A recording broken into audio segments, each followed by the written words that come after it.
Hello Trinath గారు, ఎలా ఉన్నారు? బాగున్నా అండి. మంచి హిక్టిక్గా కంగారుగా కనిపిస్తున్నారు. అంటే ఇంకా ఆల్మోస్ట్ సినిమా రిలీజ్ కదండి, ఇంకొక రోజు దాటితే సినిమా రిలీజ్ అయిపోతుంది. కాబట్టి ప్రీ ప్రొడక్షన్ వర్క్స్ అన్నీ కూడా కొంచెం అన్నీ ఆల్మోస్ట్ అయిపోయినాయి. కొంచెం ఆడావిడిలో ఉన్నాం ఈ పబ్లిసిటీ. మిగతా సినిమాల కంటే కొంచెం స్ట్రెస్డ్గా కనిపిస్తున్నారు. గెడ్డం ఫుల్. అంటే ఇప్పుడు ఇది ఏమైందంటే లాస్ట్ మినిట్లో ఈ డేట్ ఒకటి అనౌన్స్ చేశారు. సో టైం తక్కువైంది, ఆ టైంలో ఫినిష్ చేయాలి అన్న ఉద్దేశంతో కొంచెం డే అండ్ నైట్ వర్క్ చేస్తున్నాను బాగా. ఓకే, ఎలా వచ్చింది సార్ మజాకా? చాలా బాగా వచ్చిందండి. ఓకే, చాలా బాగా వచ్చింది. It's a like organic comedy and organic emotional film. ఎంత 2 hours ఎంత అయితే ఎంజాయ్ చేస్తామో లాస్ట్ ఒక 20 minutes అంత ఎమోషన్లోకి వెళ్తాం. అండ్ నాకు చాలా హ్యాపీయెస్ట్ థింగ్ ఏంటంటే ఒక బ్యూటిఫుల్ మెసేజ్ సినిమాలో చెప్తున్నాను. అది చాలా ఇప్పుడున్న ఈ జనరేషన్లో ఆ ఫ్యామిలీకి సంబంధించిన మెసేజ్ పాస్ అవ్వాలని, నిజంగా అది కనెక్ట్ అవ్వాలని కోరుకుంటున్నాను. ఏంటి సార్ మెసేజ్? ఏంటి అందులో? ఏం లేదు సార్, మనం ఇప్పుడు చిన్నప్పుడు మనం అంటే మా ఊళ్ళో అట్లలో చూసేవాళ్ళు, ఎవరింటికి వెళ్ళినా ఒక ఫ్యామిలీ ఫోటో ఉండేది. అవును. కొన్ని సంవత్సరాల నుండి చూస్తే అది కనుమరుగైపోయింది సార్. దాని ప్లేస్లో అంతే ఎంటీ వాల్స్ వచ్చేసాయి, లేదా వేరే డిజైనింగ్ రకరకాల అన్నీ వచ్చేసాయి. అది ఫ్యామిలీ ఫోటో ఉన్నది కనుమరుగైపోయింది. సో మన సినిమాలు ఏంటంటే మెయిన్ కాదే, అసలు ఆడదిక్కేలేని 2 మగాళ్ళు మన ఇంటికి ఎప్పుడైనా సరే ఒక ఫ్యామిలీ ఫోటో తీసుకురావాలి అని చేసే ప్రయత్నమే మజాకా సినిమా. సో అలాగే నేను అట్లీస్ట్ ఈ సినిమా తర్వాత అయినా సరే కనీసం కొన్ని గోడలకైనా వాళ్ళ ఫ్యామిలీ ఫోటోలు ఎక్కితే చాలు అనుకుంటున్నాను. సార్ ఈవేళ రేపు ఏంటంటే మాలాంటి వాళ్ళకి మెసేజ్ అంటే భయం వేస్తుంది. ఇదివరకు మెసేజ్ అని ఎవరన్నా అంటే ఏదో కొంచెం ఒకదంపుడు ఉపన్యాసం ఇస్తారా అని ఓ భయం ఉండేది. అవును. ఇప్పుడు ఎలా అయిపోయింది ఏంటంటే మీకు కావాల్సిన అల్లరంతా చేసేసి, మీకు చెప్పాల్సిందంతా చెప్పేసి, డబుల్ మీనింగ్ డైలాగ్ వేసేసి, లాస్ట్ టైటిల్ కార్డ్ దగ్గర లేకపోతే స్టార్టింగ్ సినిమా ముందో ఒక ఎమోషనల్ డైలాగ్ ఒకటి చెప్పించేసి, పైగా ఎలా చెప్తారంటే ఆ సినిమాని ఏదన్నా అంటే మళ్ళీ ఆ డైలాగ్ చాటును దాక్కుంటారు. మేమింత మంచి మెసేజ్ ఇస్తే మీరు మా సినిమాని ఎలా అంటారా అంటారు. కానీ మనం మజాకా అలా, అందుకే నేను ఫస్టే చెప్పాను, ఇట్స్ అన్ ఆర్గానిక్ కామెడీ. అట్లు ఇలాంటి అంటే ఇప్పుడు మీరు అన్న రకమైన కామెడీ కాదు, చాలా healthiest organic comedy. And at the same time message కూడా మొత్తం ఏంటి ఊకదంపుడు మెసేజ్ కాదు. ఆ మెసేజ్ అంటే సినిమా ఎక్కడో ఒక అవుటర్ లేయర్ ఆ మెసేజ్ అలా పాస్ అవుతూ ఉంటుంది. అంటే వాళ్ళు చేసే ప్రతి ప్రయత్నానికి కూడా ఒక జెన్యూనిటీ ఉంటుంది. అయితే ముందే ఒక మాట కమిట్ అవ్వండి. ఇప్పుడు సినిమా నచ్చింది, సరే గొడవ లేదు, నచ్చలేదంటే కామెడీ నచ్చకపోతే మేము నచ్చలేదు అని అనొచ్చు. మీరు మళ్ళీ తర్వాత వచ్చి మేము మంచి మెసేజ్ ఇచ్చాం మీకు నచ్చలేదంటే కుదరదు. మరి నేను ఎప్పుడు ఒకటేనండి, నేను ఇప్పటివరకు తీసిన ప్రతి సినిమా కూడా cinema flop cinema, hit cinema అంతే, రెండే ఉంటాయి ఇక్కడ. ఇన్ బిట్వీన్ అవన్నీ ఊరికనే మనం ఏదో సర్దుకునే మాటలు చెప్పుకోవాలి కదా, అది చెప్పుకునే మాటలే కానీ ఇక్కడ రెండే, ఒకటి హిట్ ఆర్ ఫ్లాప్ అంతే. సార్ మన ఇండస్ట్రీలో మనం చేసిన కామెడీ సినిమాలు ఇప్పుడు కాదు, ఇప్పటి నుంచో చేసిన కామెడీ సినిమాలు ఎవరో చేస్తుండ్రు. బట్ ఈ మధ్యన కామెడీ సినిమాలు చేసే డైరెక్టర్లకు అన్నీ ఎలా వస్తుందంటే, ఇప్పుడు మీరే ఆర్గానిక్ కామెడీ అని నొక్కి 10 సార్లు చెప్పాల్సిన పరిస్థితి. ఏంటంటారు ఈ పరిస్థితికి కారణం? అంటే ఎవరో అడగక్కర్లేదు, మీ సినిమాలో మీ కామెడీ సినిమా అంటే నెక్స్ట్ ఇమీడియట్గా మీరు చెప్పుకునే మాట ఏంటంటే ఇది ఆర్గానిక్ కామెడీ, ఇది ఆ కామెడీ కాదు, ఈ కామెడీ కాదు అని చెప్పుకోవాల్సిన పరిస్థితికి వచ్చేసి. ఎలా అంటే జనరల్గా అంటే ఈ మధ్యకాలంలో కామెడీ సినిమాలు తగ్గిపోయినాయి, చాలా తక్కువ వస్తున్నాయి. ఒకప్పుడు ఈవి సత్యనారాయణ గారు కానీ, జంజాల గారు కానీ, లేకపోతే రేలంగి నరసింహారావు గారు కానీ, ఇంకా చాలా పేర్లు ఉన్నాయి, వాళ్ళందరూ అడపాదడప తీస్తూనే ఉండేవాళ్ళు కామెడీ సినిమాలు. యాక్షన్ ఫిల్మ్లు స్టార్స్తో వచ్చేవి అక్కడక్కడ. కానీ ఈ మధ్యకాలంలో అన్ని యాక్షన్ ఫిల్మ్స్, లేకపోతే ఇంకా టెక్నికల్లీ స్టఫ్ ఉన్న ఫిల్మ్స్ ఇలాంటివన్నీ వస్తున్నాయి. ఆ టైంలో అప్పుడప్పుడు ఇలాంటి మజాకా సినిమా, లేకపోతే మొన్న సంక్రాంతికి వస్తున్నాం లాంటి సినిమా, ఇలాంటివి వస్తే చిన్నది ఏంటంటే ఒక ఫ్యామిలీ ఆడియన్స్ ఇలాంటి వాళ్ళకి, అలాగనే కాదు యూత్కి కూడా చిన్న రిలీఫ్ ఏమైనా ఉంటుందేమో, చిన్న కామెడీగా నవ్వుకోవచ్చు సరదాగా అనుకుని చేసే ప్రయత్నాలే ఇవన్నీ కూడా. నేను తీసిన ప్రతి సినిమాలో ఫన్ మిస్ అవ్వను. ఇప్పుడు ఇంతకుముందు ప్రీవియస్ సినిమాలు మీరు తీసుకున్నా సరే స్ట్రెంతే అది.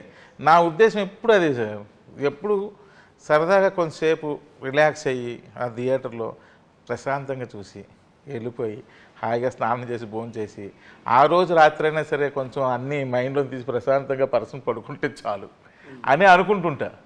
నేను ఎందుకంటే నేను వాచ్ చేస్తుంటాను నా సినిమాలకి, మా ఊరు వెళ్ళి చూస్తూ ఉంటాను. ఒక్కోసారి ఈవినింగ్ షోస్ అయ్యినాయి, ఏజ్డ్ పర్సన్స్, ముసలాళ్ళు, వాళ్ళ పిల్లలు వాళ్ళు చేయిలు పట్టుకొని, మనవలు తాత నాన్నమ్మలు చేయిలు పట్టుకొని థియేటర్కి వస్తుంటే ఆ రోజు నేను పొందే హ్యాపీ ఎప్పుడు ఉండదు సార్. ఇంకా ఇది కదా కావాల్సింది అని. అంటే వాళ్ళు అలా వస్తుంటారు నా సినిమాలకి, వాళ్ళకి ఇష్టం, హాయిగా ఉంటుంది, ఏమి పెద్ద హడావిడి ఉండదు, సింపుల్గా ప్రశాంతంగా ఉంటుందని. ఆ జోనర్ ఫిల్మ్స్ తీస్తున్న డైరెక్టర్ అయినందుకు నేను చాలా హ్యాపీ ఫీల్ అవుతూ ఉంటాను. కాకపోతే ఒక యాక్షన్ సినిమా తీస్తున్న డైరెక్టర్కి, ఒక కామెడీ సినిమా తీసిన డైరెక్టర్కి సేమ్ లెవెల్ ఆఫ్ రెస్పెక్ట్ వస్తుంది అంటారు ఇండస్ట్రీలో ఇవాళ? అది రెస్పెక్ట్ ఎప్పుడు యాక్షన్ ఫిల్మ్స్ తీసే వాళ్ళకి ఎక్కువ ఉంటుంది. ఈ మధ్యకాలంలో అది ఎక్కువ అయిపోయింది. ఎక్కువ ఉంటుంది, 100% మీరు కరెక్ట్. వాళ్ళకే ఎక్కువ ఉంటుంది, రెస్పెక్ట్ ఎక్కువ ఉంటుంది, నేము వాళ్ళకి ఎక్కువ ఉంటుంది, పేమెంట్ వాళ్ళకే ఎక్కువ ఉంటుంది. అదే చెప్తున్నా, వాళ్ళతో పోలిస్తే మాకు తక్కువే. బట్ కానీ నా ఉద్దేశం ఏంటంటే నేను ఆ రెస్పెక్ట్లకి, ఆ మనీకి, ఆ వెనక ఎప్పుడు పరిగెత్తను. ఎందుకంటే చాలు, ఏదో మనం బ్రతకడానికి సంతోషంగా హ్యాపీగా మన ఫ్యామిలీ బతకడానికి ఉంటే చాలు, అంతకంటే పెద్ద అమౌంట్ ఎక్స్పెక్ట్ చేయట్లేదు. అట్లీస్ట్ మనల్ని ఇప్పుడు మీరు చూశారు, మీరు మంచి సినిమాలు ఈ మాట ఇస్తే, ఈ మాట అంటే చాలు, దానికే నేను పొంగిపోతుంటాను. కానీ నేను ఎలాగని నాకు చైర్లు వేయాలి, లేకపోతే ఈ లేచి నించోవాలి, ఈ అస్సలు ఎక్స్పెక్ట్ చేయను. ఓకే సార్, రావు రమేష్ గారి క్యారెక్టర్ ఆబ్వియస్లీ హీరోతో సమానమైన వెయిటేజ్, లేకపోతే ఒక్కొక్క చోట ఇంకా ఎక్కువ ఉండొచ్చేమో కూడా అలాంటి క్యారెక్టర్. కాకపోతే అదే క్యారెక్టర్ కూడా మీకు చాలా ఛాలెంజ్. ఎందుకంటే కొద్దిగా ఆ బౌండరీస్ ఒక గీతలా గీసి ఆ చుట్టూరు అందులోనే ఉండాల్సిన పాత్ర అది. ఏదైనా కొద్దిగా దాటితే ఇప్పుడు క్రింజ్ అనో లేకపోతే వల్గర్ కామెడీ అనో రకరకాలుగా మాట్లాడతారు. దాన్ని ఎలా అప్రోచ్ అయ్యారు? అదే సార్, నేను ఇప్పుడు కూడా చెప్తున్నాను, రావు రమేష్ గారు ఒక అమ్మాయి వెనకాతల ఫాలో అవుతున్నారు అంటే కొంచెం ఎనీబడి కెన్ గెస్, కొంచెం ఆయన వయసు ఏంటి, ఆ వయసుగా ఆయన చేసే పనులేంటి అని ఒక చిన్న వినడానికి, ఇంకా సినిమా చూడలేదు కాబట్టి ఒక ఇమాజిన్ చేసుకోవడానికి కూడా ఒక అవకాశం ఉంటుంది. బట్ కానీ ఇక్కడ ఆ రకమైన ఇది ఉండదు. నేను అందుకే చెప్తున్నా, ఆయన అమ్మాయి వెంట పడడానికి ఒక బలమైన కారణం ఉంటుంది సినిమాలో. ఓహో ఈ రీజన్ వల్ల ఈయన అమ్మాయి వెనకదలు పడ్డాడు అన్నది, అది కూడా చాలా లాజికల్గా, చాలా ఎమోషనల్ బాండింగ్ ఉంటుంది ఆ రీజన్కి. కానీ సార్ ఇప్పుడు మీరు ఫస్ట్ కథలోకి వెళ్తారు, కథలోకి వెళ్ళినప్పుడు మీరు చెప్పిన ఆడదిక్కు లేకపోతే ఫ్యామిలీ ఫోటో ఇవన్నీ ఇంట్రడ్యూస్ చేస్తారు, ఇంట్రడ్యూస్ చేసి కథలోకి వెళ్తారు. అక్కడి నుంచి ఒక 2 గంటల సినిమా ఇప్పుడు రావు రమేష్ గారు వెంటపడడం అట్ల మీద ఉంటుంది. ఆడియన్స్కి ఎలా ఉంటుంది అంటే ఆ స్టార్టింగ్ మీరు ఇచ్చిన లీడ్ ఎంతవరకు గుర్తుంటుంది అనే దాని మీద మీరు చెప్పే ఆ ఎమోషనల్ కనెక్ట్ అనేది డిపెండ్ అవుతుంది కదా. అవును, అందుకనేసి మేము ఏం చేసామంటే దాన్ని అస్తమానం గుర్తు చేస్తూనే ఉన్నాం. ఇప్పుడు ఫస్ట్ ఏదో ఒక షార్ట్ వేసేసి, అమ్మాయి షార్ట్ అయిందంటే ఏదో ఉంటుందని ఒక స్క్రీన్ ప్లే చూపించి, ఎక్కడో ఇంటర్వెల్ దగ్గర లేకపోతే ప్రీ క్లైమాక్స్ దగ్గర ఆ సందర్భాలను బట్టి అది ఓపెన్ చేసి, ఓహో ఇది అందుకు వేసాడు ఆ సినిమా స్టార్టింగ్లో షార్ట్ అని చెప్పి, ఇది రెగ్యులర్గా చాలామంది ఫార్ములా, ఇది ఫార్మాట్. నేను అలా కాకుండా ఈ సినిమాలో ఏంటంటే ఎక్కడికక్కడ వాళ్ళు వెళ్తున్న వాళ్ళ పర్పస్ మనం గుర్తు చేస్తూనే ఉంటాం. స్క్రీన్ ప్లేలో అది జాగ్రత్త తీసుకున్నాం బాగా. ఓకే సార్, ఈ మధ్యన డబుల్ మీనింగ్ డైలాగుల మీద ఇప్పుడు కొంచెం వల్గారిటీ అనేది పెద్ద మాట ఏమో కానీ కొంచెం డబుల్ మీనింగ్ డైలాగులు, అలాంటి డైలాగులు కొంతమంది చాలా సినిమాల్లో యూత్ఫుల్ సినిమాలు అనే పేరుతో చాలా రాస్తున్నారు. జనాలు కొంతవరకు ఓకే, ఒక పరిధి దాటితే చాలా గట్టిగా కొడుతున్నారు జనాలు కూడా. బట్ నాకు అర్థం కానిది ఏంటంటే యూవి గారి సినిమాలో కొన్ని చూస్తే ఇంకా ఎక్కువ డబుల్ మీనింగ్ డైలాగులు కానీ ఇంకా ఘాటుగా రాసినవి కూడా ఉన్నాయి. ఎందుకంటారు ఇంత మార్పు వచ్చేసింది? అంటే అప్పుడు పరిస్థితులు వేరు సార్, అప్పుడు ఇంత అవేర్నెస్ లేదు, అండ్ ఇప్పుడున్న సోర్సెస్ లేవు. అప్పుడు మనం చాలా లిమిటెడ్ థింకింగ్లో ఉండేవాళ్ళం. అప్పటికి అదే మనకు ఫుల్ ఎంటర్టైన్మెంట్ లాగా ఉండేది.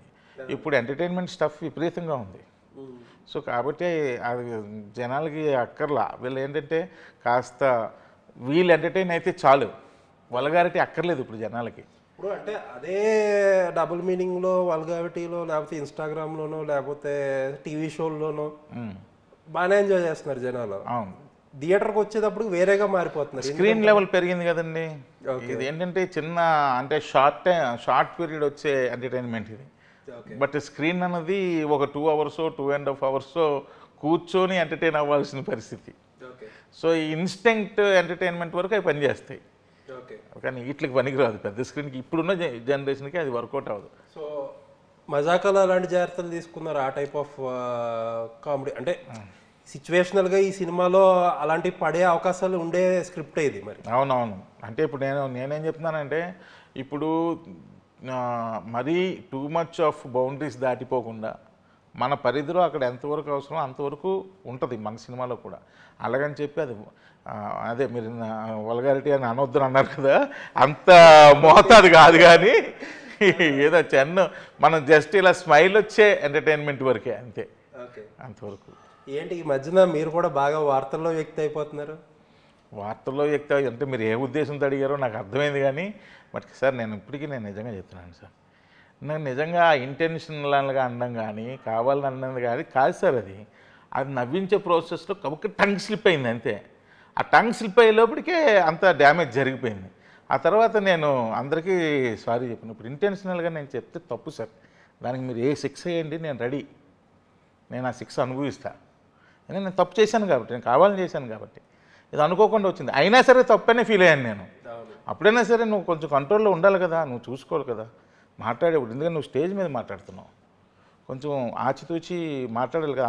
అంతే అయిపోవడం ఎందుకు అంత ఇది అనేసి అనిపించింది. ఆ ఇష్యూ అంటే మీ గురించి నాకు పర్సనల్గా తెలుసు కాబట్టి అదే అంటున్నా. నేను పర్సనల్గా తెలుసు, నేను నిజంగా అలాంటి ఉన్నా సార్. మీరు ఆవేళ సోషల్ మీడియాలోనో ఒక నరరూప రాక్షసుడి కత్తులు పట్టుకుని ఎక్కడ కనిపిస్తే అక్కడ పొడి చేద్దాం అని అంటే అసలు అక్కడ విజువల్కి ఇక్కడ విజువల్కి ఆ సౌండ్కి అసలు సింక్ లేదు అని అనిపించింది.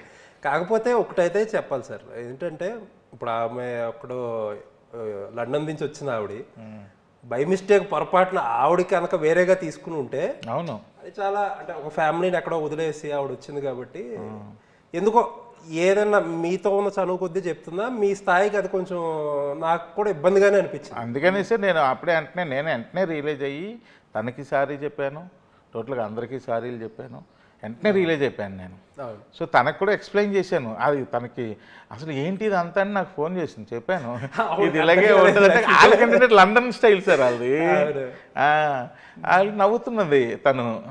సో కాదు ఇక్కడ ఇలాగే ఉంటుంది అది ఇదని మళ్ళీ మేము మాట్లాడుకున్నాం అన్నీ. మాట్లాడిన తర్వాత తను కూడా ఒక వీడియో పెట్టారు. సో అది అంతేగాని ఇది ఎవరిని ఉద్దేశపూర్వకంగా అన్నది కాదు. అది మనోభావాలు దెబ్బతింటే క్షమించండి. అదే. సో మెంటల్గా కూడా చాలా డిస్టర్బ్ అయ్యారు పాపం. నాకన్నా మా ఫ్యామిలీ డిస్టర్బ్ అయిపోయింది. అవునా? చాలా. మా అమ్మ అయితే అసలు ఇంత మంచి పేరు తెచ్చుకున్నావు ఎన్నాళ్ళు, ఒక్క పదం నోట్లోంచి నువ్వు ఎందుకు నాన్న అలా జారిపోయావు, నీకు ఆడపిల్ల, నాకు ఆడపిల్ల, మా ఇంట్లో అందరం ఇంత ఉండి నువ్వు ఎందుకు అలా వచ్చిందో మరి ఏంటని మా అమ్మ పాపం చాలా డిస్టర్బ్ అయిపోయింది. అసలు ఇంత మంచి పేరు తెచ్చుకొని గబుక్కను ఒక్క పదం నోట్లోని జారిపోవడం వల్ల చూసావు నేను రకరకాలుగా అంటున్నారు టీవీల్లోని, అంత దుర్మార్గం పని చేసావా నువ్వు, కానీ ఒక పదం నిన్ను దుర్మార్గుడిని చేసింది చూసావా, నువ్వు చేసావా నిజంగా, నువ్వు నిజంగా దుర్మార్గుడువా.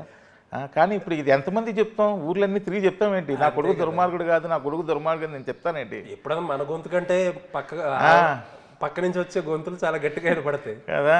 వద్దు నాన్న ఇంకెప్పుడు అస్సలు స్టేజ్ మీద మాట్లాడేటప్పుడు, ఎందుకంటే నువ్వు ఆల్రెడీ ఓ దర్శకుడిగా మంచి పేరు తెచ్చుకున్నావు ఇండస్ట్రీలో. అసలు నువ్వు మాట్లాడే ప్రతి పదం కౌంట్ అవుద్ది.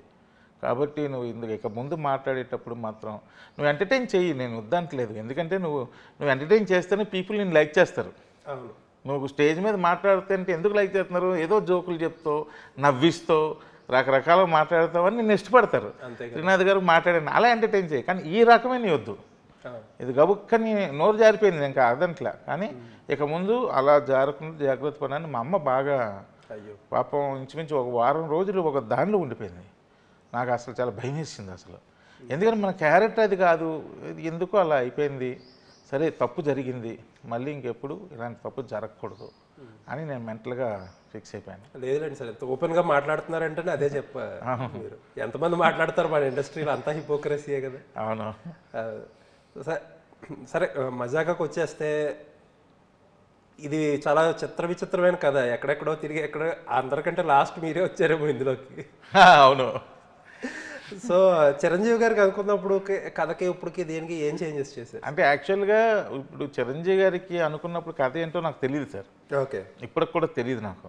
అప్పుడు ఏంటో అందుకని అప్పుడు నాకు కథ తెలియదు. ధమాకా అప్పుడు ఒక 2 నిమిషాలు లైన్ చెప్పాడు ప్రసన్న. బాగుంది ప్రసన్న గారు, చెయ్యొచ్చు, కానీ ఇది ఇద్దరు హీరోలు ఒప్పుకోవాలి కదా, అది ఏమో మరి చూడండి అనేసి అన్నాను. తర్వాత మళ్ళీ దాని గురించి మరి డిస్కషన్ లేదు. ఆ తర్వాత ఎప్పుడో చిరంజీవి గారు ఓకే చేశారని, కానీ అవునా అంటే నాకు చిన్న డౌట్ వచ్చింది. నాకు చెప్పిన కథ ఏమో చిరంజీవి గారు చేసేంత రేంజ్ కాదు. నాకు చెప్పిన 2 లైన్లలో చెప్పిన కథ చిరంజీవి గారికి ఇలా నచ్చింది ఇది అనుకున్నాను. ఓహో, అయితే వీళ్ళు ఇంకా ఏవో మార్పులు చేసి ఆయన రేంజ్ తగ్గట్టు ఏదో చేసి ఉంటారులే అనేసి అనుకున్నాను. నేను పెద్ద పట్టించుకోలే. ఆ తర్వాత చిరంజీవి గారితో ఓకే అయిందని ఫోన్ చేసి చెప్పారు, కంగ్రాచులేషన్స్ అండి అన్నాను. ఎవరు డైరెక్టర్ గారు ఎవరు ఇంకో ఏదో పేరు చెప్పారు, కళ్యాణ కృష్ణ గారు పేరు చెప్పారు. ఓ సూపర్ అండి, ఆల్ ద బెస్ట్ అండి అన్నాను. అంటే నేను సినిమాకి డైరెక్టర్ అవుతానని నాకు తెలియదు అప్పుడు. ఆ తర్వాత తిరిగి మళ్ళీ నా దగ్గరకు వచ్చి ప్రసన్న గారు, లేదు సార్ ఇది మనమే చేయాలి. ఏమైందని అంటే, ఏం లేదండి చిన్న ఇష్యూస్ వచ్చినాయి. ఓకే రైట్, మరి ఇప్పుడు ఎవరు చేస్తారు అని అంటే, రావు రమేష్ గారు, సందీప్ కిషన్. నేను అప్పుడు అన్నా, చూసావా నువ్వు చెప్పినప్పుడు రావు రమేష్ అనే చెప్పావు నాకు అప్పుడు, ఇప్పుడు ధమాకా అప్పుడు, మరలా ఇప్పుడు రావు రమేష్ గారి దగ్గరికి వచ్చింది. ఇదే కరెక్ట్, ఆ కథకి క్యాస్టింగ్ ఇది కరెక్ట్. రావు రమేష్ గారు ఇది అది. మరి మీరు ఎలా వెళ్ళారో ఆ లెక్కలేంటో మరి దాన్ని చిరంజీవి గారిని మెగాస్టార్ని ఫేస్ చేసుకుని ఏ రేంజ్ కట్ చేశారో నాకు తెలియదు. బట్ కానీ నువ్వు నాకు చెప్పిన కదా, ఇప్పుడు మనం చేస్తున్న కదా ఒకటే, దీనికైతే ఇదే కరెక్టు. అదేంటి ప్రసన్న గారు, చిరంజీవి గారికి అయితే ఏం చేశారని అంటే, కొంచెం స్పాన్ పెంచడానికి ఈ ట్రాక్ ఇలా అనుకున్నామండి అని అన్నారు. అని అంటే అప్పుడు అనిపించింది, అరే కథ చూసారా, దాని స్పాన్ ఎక్కడుందో అక్కడికి వచ్చి కూర్చుంది, అనవసరంగా అవన్నీ పెంచితే ఆర్టిఫిషియల్ అవుతుంది సార్.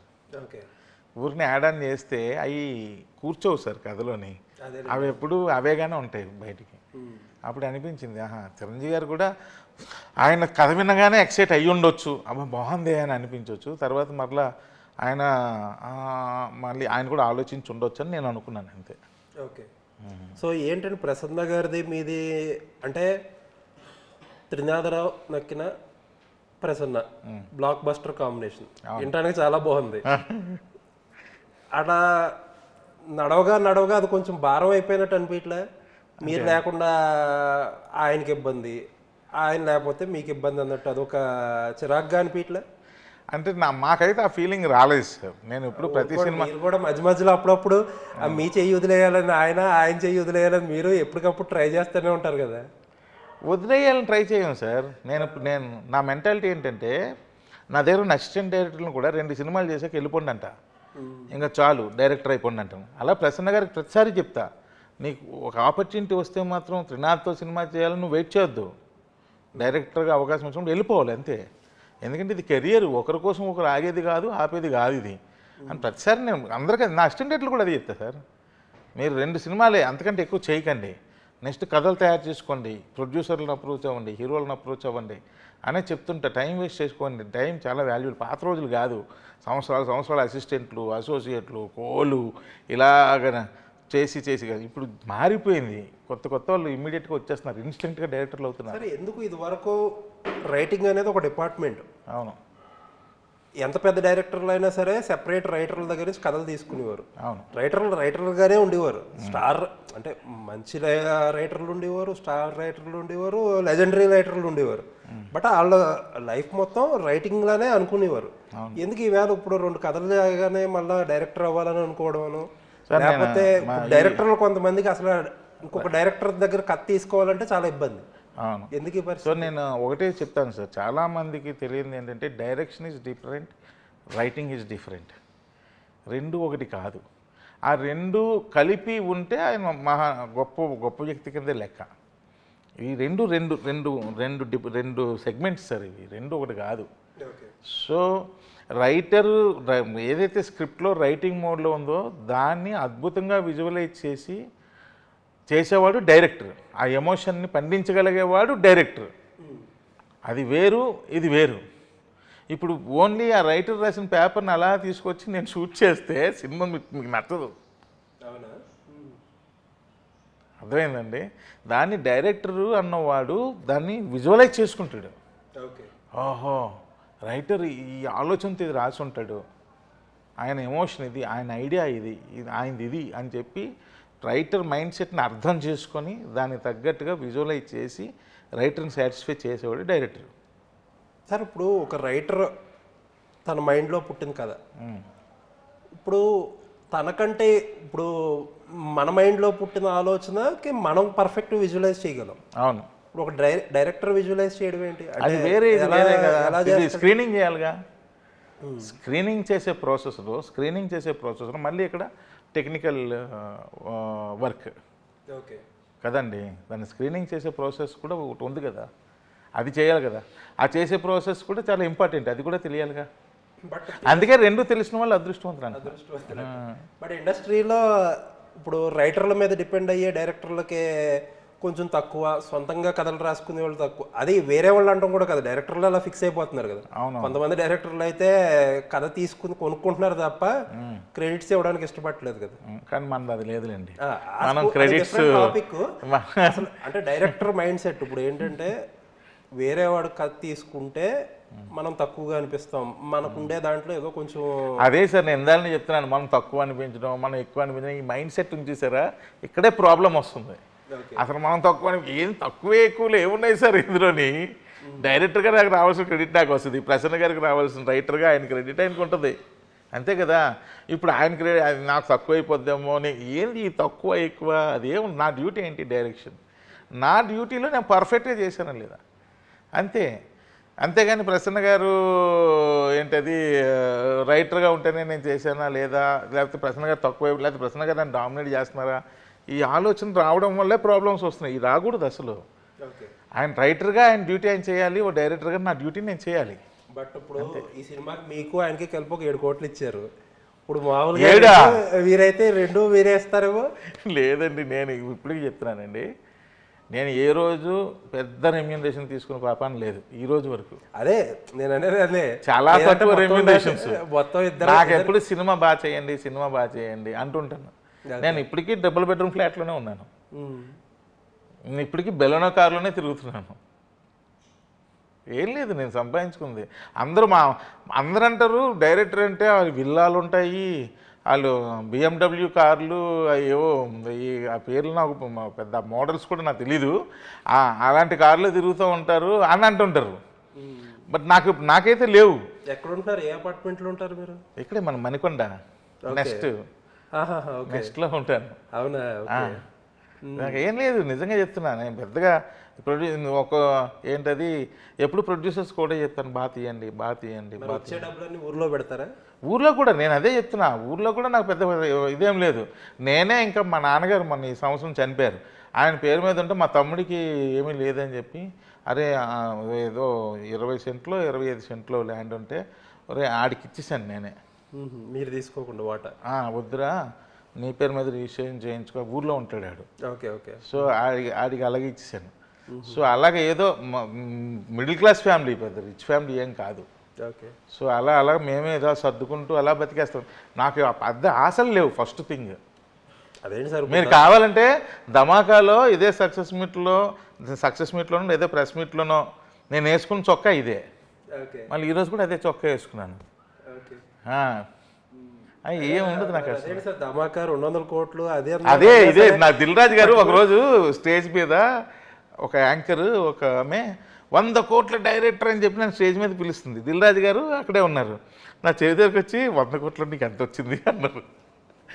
₹1 వచ్చిందంటే రాలేదు సార్. మరి ఎందుకయ్యా ఎలివేషన్స్ నీకు? నవ్వుకుంటుంటా. ఇప్పటికి కూడా నేను స్టేజ్ మీదకి పిలిచేటప్పుడు 100 కోట్ల డైరెక్టర్ కంటే నాకు అదే రాజుగారి మాట గుర్తుకొస్తుంది.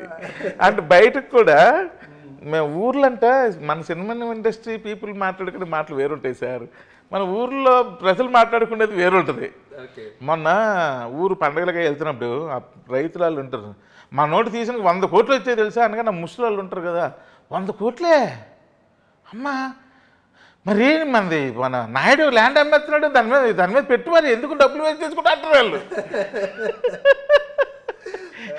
అది కొంచెం తెలిసిన వాళ్ళు ఏమంటారు, 100 కోట్లు ప్రొడ్యూసర్ కొత్త, ఈయనకి ఎందుకు కొత్త, నీకేటి రావా, మరి ఎందుకు 100 కోట్లు అంటున్నారు వీళ్ళు అందరూ అని అంటుంటారు వాళ్ళు. అయితే పెద్ద చిక్కే పడింది మరి. అంటే ఇప్పుడు మీకు దేవుడి దయ వల్ల సక్సెస్ రేట్ కూడా ఎక్కువే. మరి ఇప్పుడు సక్సెస్ అయ్యాక ప్రొడ్యూసర్లు కార్లు ఇవ్వడం, లేకపోతే ఫ్లాట్లు ఇవ్వడం, విల్లాలు ఇవ్వడం చేస్తున్నారు కదా, అవి కూడా లేదు? లేవు ఇప్పుడు వరకు ఎవరు ఏమీ ఇవ్వలేదు. ఓకే. ఎందుకంటే వాళ్ళ ప్రాబ్లమ్స్ వాళ్ళకు ఉన్నాయి పాపం. ప్రొడ్యూసర్లు పాపం ఒక సినిమా హిట్ అయిందంటే ముందు కొన్ని పాపం అన్ని ముందు సినిమాలు పోవడం వాళ్ళు అన్నీ ఉంటాయి సార్. ఇది హిట్ అవగానే అన్నీ తీర్చిపోతారు వాళ్ళకి, మళ్ళీ మామూలు జీరో కొట్టారు వాళ్ళు. ప్రొడ్యూసర్ల పరిస్థితి దారుణం సార్ పాపం. మళ్ళీ హిట్ అయితే ఆ పాత బకాయిలన్నీ తీరుతాయి, మళ్ళీ మళ్ళీ అమ్మయ్య ఇంకో చేయొచ్చు అని మళ్ళీ సినిమా వదలరు సార్. వాళ్ళ ప్యాషన్ సినిమా. సినిమాతో ఉన్న అడ్వాంటేజ్ ఏంటంటే రియల్ ఎస్టేట్ లో డబ్బులు పోగొట్టుకున్నాడు వెళ్ళి ఇంటికి వెళ్ళి వ్యవసాయం చేసుకోవడం, ఏదో ఉద్యోగం చేసుకోవడం చేస్తాడు. వీడు డబ్బులు పోగొట్టుకుని కూడా మళ్ళీ వచ్చి ఇక్కడికే వచ్చి మళ్ళీ పోగొట్టుకుంటాడు. నిజంగా గ్రేట్ సార్ అసలు ప్రొడ్యూసర్లు. అవును. మరలా జీరోగా ఫోన్లే జీరోగా వచ్చింది, మళ్ళీ ఇంకో సినిమా తీయడానికి స్ట్రెంత్ వచ్చింది, మరలా మనకు ఫైనాన్స్ దొరుకుతుంది, మన సినిమా ఇలాగే ఆలోచిస్తారు వాళ్ళు. ఓకే. నిజంగా అది నాకు అనిపిస్తూ ఉంటుంది పాపం. బయటికి మంచి హుందాగా దర్జాగా మరి అలా కనబడితే కానీ ఫైనాన్స్ దొరకదు ఉంటారు, కానీ వాళ్ళ బాధలు వాళ్ళకు ఉన్నాయి సార్ లోపల. అప్పులు కూడా పైగా ఏంటంటే అందరి దగ్గర చేయలేరు. అవును, కొంతమంది దగ్గరే చేయాలి, బయటికి తెలియకూడదు. ఫైనాన్స్ లో రకరకాల కష్టాలు ఇండస్ట్రీలో. సార్ ధమాకా సక్సెస్ ఏంటి సార్? అంటే విచిత్రమైన సబ్జెక్ట్ అది. మీరేమో రెమ్యూనరేషన్ పెద్దగా రాలేదంటారు, కొంతమంది ఏమో అది ఓన్లీ పాటలకి లేకపోతే శ్రీలీల అకౌంట్లో వేసేస్తారు. మీకు ఇవ్వరా సక్సెస్, రవితేజ గారికి ఇవ్వరు, పాటల వల్ల శ్రీలీల వల్ల అంటారు. ఏం లేదు సార్, రవితేజ గారికి ఒక ధమాకా ఆయన లైఫ్లో తీసిన సినిమాల్లో ది బెస్ట్ హిట్ కమర్షియల్. ఈ రోజు కూడా మన నన్ను ఇందాకలే చెప్పాను 100 కోట్ల డైరెక్టర్ అంటున్నారంటే ఆ హిట్టే కదా, దానివల్లే కదా అంటుంది. పేరు మాత్రం వచ్చింది అలాగా. అంతే కదా సార్. శ్రీలీల గారు ఏంటంటే ఆ తర్వాత ఆమెకి ఎక్కువ ప్రాజెక్ట్స్ వచ్చి ఒకేసారి పెద్ద పెద్ద స్టార్స్తో 1 by 1 వచ్చేసి ఒక స్టేజ్కి వెళ్ళిపోయారు ఆవిడ. అందువల్ల ఆవిడ బయటకు బాగా కనిపిస్తూ ఉంటారు కాబట్టి మంచిదే. ఒక సినిమా ఇంతమందికి ఇన్ని విధాలుగా ఏమంటారు ఒక పుషప్ ఇచ్చింది కదా సార్. సో ఏంటి సార్ అంటే మళ్ళా రవితేజ గారి తర్వాత ఇంకా పెద్ద హీరో ఎవరో ఒకరిని పట్టుకుంటారని చెప్తే ఏంటిది? అదే మంచి క్వశ్చన్. అది అందరూ అలాగే అంటారు. అంటే సందీప్ కిషన్ నేను తక్కువ చేయడం కాదులే కానీ మన సినిమా భాష ఇది. ఇంకా మాకు సందీప్ గారు ఏంటంటే చాలా సంవత్సరాల నుంచి సినిమా అడుగుతున్నారు సార్, అడుగుతూ ఉన్నారు. నేను సందీప్ గారు అడిగితే కరెక్ట్గా స్టోరీ కూడా వచ్చి చెప్పారు. అదే ఇప్పుడేమో ఆయన పాపం ఇన్ని సంవత్సరాల నుంచి అడుగుతున్నారు చేద్దాం ఓ సినిమా అన్న ఉద్దేశంతో నేను చేస్తాను సందీప్, యూ డోంట్ వరీ, మనం చేద్దాం సినిమా చేద్దాం అనేసి చెప్పా. అంతే. ఇది జస్ట్ ఒక మంచి హెల్తీ బాండింగ్ అంతే. ఓకే. సో నెక్స్ట్ ఏంటి సార్? ఇప్పుడు నెక్స్ట్ యాక్చువల్గా మనం ఇప్పుడు 100% ఇప్పుడైతే మైత్రి మూవీస్కి చెయ్యాలి. పాప రవి గారు, నవీన్ గారు పాపం చాలా నాకు ఇప్పుడు ఎన్నోసార్లు క్షమించారు వాళ్ళు. ఇంకా అదొకటి చేయాలి సార్. తర్వాత మన వైష్ణవ్ కృష్ణ గారు, దిల్ రాజు గారు వాళ్ళు కలిపి ఒకటి చేయాల్సి. ఈ 2 మెయిన్ సైన్ చేసినవి ఉన్నాయి. ఇంక పాతవే ఇంకా ఇవి చెయ్యాలి. ఫస్ట్ ఒంటరిగా చేస్తారా లేకపోతే జంటగా చేస్తారా? ఏదైనా పర్లేదు. ప్రసన్న గారు కలిసెట్ అయితే ప్రసన్న గారు, బయట కలిసెట్ అయితే బయటది, లేదా నేనే ఒక కథ నాకేమైనా ఐడియా వస్తే ఇది ఎలాగైనా పర్లేదు. దానిలో ఇలాగే చేయాలని రూల్స్ ఏం లేవు, నాకు నచ్చితే చాలు. సో ప్రొడ్యూసర్గా కూడా ఏదో ట్రై చేస్తున్నట్టున్నారు? అంటే ఏం లేదు సార్, ఎప్పటి నుంచో నాకు కోరిక ఉంది. కొన్ని సినిమాలు మనం అసిస్టెంట్ డైరెక్టర్గా పనిచేసేటప్పుడు కొన్ని కథలు రాసుకుంటాం, ఈ సినిమాలు చేద్దామని. ఇప్పుడు కొన్ని సంవత్సరాలు గడిచిపోయిన తర్వాత మనకంటూ ఇప్పుడు మీరే అన్నారు రవితేజ గారి తర్వాత నెక్స్ట్ వాళ్ళకి ఇలాంటి కోరికలు అన్నీ కలుగుతూ ఉంటాయి. నెక్స్ట్ ఇప్పుడు 100 కోట్లు అంటే నెక్స్ట్ 200 కోట్లు సినిమా చేయాలి, లేదా ఇలా కావాలి. మనం మళ్ళీ కొన్ని కాన్సెప్ట్లు మనకు నచ్చుతాయి, కానీ అది ఒక 3 కోట్లు 4 కోట్లు చేసే సినిమా అది మనం చేద్దామంటే థింగ్స్ సపోర్ట్ చేయవు. అప్పుడు ఏం చేయాలి, ఆ కోరికలన్నీ ఇలా తీర్చుకుంటున్నా. ఒక చిన్న ఎన్ఎన్ఎన్ ఒక ప్లాట్ఫామ్ పెట్టి ఫ్రెండ్స్ ఉన్నారు ఇన్వెస్టర్స్, వాళ్ళు ఎవరో కొంచెం కొంచెం పెట్టుకోగలరు, వాళ్ళు ఎన్నో సంవత్సరాల నుంచి అడుగుతున్నారు. నేను వద్దు వద్దు ఇండస్ట్రీకి రావద్దు అంటున్నా. కొంతమంది ఇండస్ట్రీకి రావద్దన్నా సరే వినట్లేదు. లేదు నువ్వు సక్సెస్ అవ్వలేదా అని మళ్ళీ రివర్స్లో నన్నే అడుగుతున్నారు. అడుగుతుంటే సరే సరేలేరా రండ్రా అని చెప్పి అలా కొంచెం కొత్త వాళ్ళు ఎవరైనా మంచి ఇంట్రెస్టింగ్ నాకు నచ్చితే అరే ఇది బాగుంది అని అనుకుంటే ఓకే ఒక చిన్న బడ్జెట్లో ఒక చిన్న ప్లాట్ఫామ్ క్రియేట్ చేశాను అంతే కొత్త వాళ్ళ కోసం. నేను బయట ఉండి సూపర్వైజింగ్ చేసుకుంటాను, ప్రతిదీ చూసుకుంటాను. షూటింగ్లో ఇన్వాల్వ్ అవ్వను, కానీ రైటింగ్ స్టేజ్ నుండి గైడెన్స్ ఇస్తాను, ఎడిటింగ్లో కూర్చుంటాను అంతే. మిగిలినంతా పాప వాళ్ళే చేసుకుంటారు చక్కగా. అలాగే ఒక సినిమా కంప్లీట్ అయిపోయింది చౌర్యపాఠం, రేపు April 18th రిలీజ్ చేద్దామని అనుకుంటున్నాం. చాలా బాగా వచ్చింది. ఆ తర్వాత ఇంకోటి అనకాపల్లి అనే టైటిల్తో ప్రాజెక్ట్ స్టార్ట్ అయింది, 50% షూటింగ్ అయింది, అవుతుంది ఇంకా. సో మీ అనకాపల్లికి ఒక ట్రిబ్యూట్ అనమాట. మరి సొంత ఊరికి కొంచెం ఉంటుంది కదా sir. Okay, anyways very nice talking to you అండి. మంచి మనిషి మీరు. మీకు మంచి హిట్ వచ్చి మీకు నిజంగానే 100 కోట్లు రావాలని చెప్పి కోరుకుంటూ ఎప్పుడో ఒక రోజు ఆ బ్యాంక్ బ్యాలెన్స్ 100 కోట్లు చేరాలని చేస్తూ ఆ రోజు నేను ఏమైనా వెళ్ళా కొనుక్కుంటే మిమ్మల్ని వస్తాను. అలాగే ఎంఐ న్యూస్కి టైం ఇచ్చినందుకు థ్యాంక్ యూ అండి. Thank you sir, thank you very much.